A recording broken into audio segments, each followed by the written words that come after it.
আজকে মর্নিংয়ে ছিল একটা আমার এঙ্গেজমেন্টের লুক, আমার নিজেরই ননদ। তো চলে গেছিলাম সকাল সকাল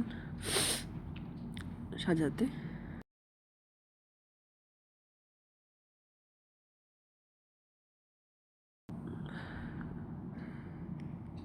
এটা ওর বিফোর। ভীষণ ঠান্ডা লেগেছে আমার, তাই ভয়েসটা এরকম লাগছে। ওভারঅল লুকটা এরকম হয়েছে। খুব তাড়া ছিল সকালবেলা ওর, তা আমি একটু লেট করে পৌঁছেছিলাম।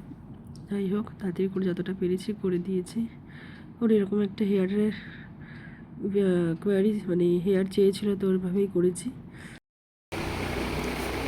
এটা আজকে আমার একটা এঙ্গেজমেন্টের লুক রয়েছে, আমারই ননদ। এ বল কেমন লাগলো আজকে সেজে? দারুণ, যেরকম চেয়েছিলি একদম একদম একদম হেয়ার, আই, ফেস, এভরিথিং। ঠিক আছে, চলো তোমরাও বলো কেমন হয়েছে লুকটা।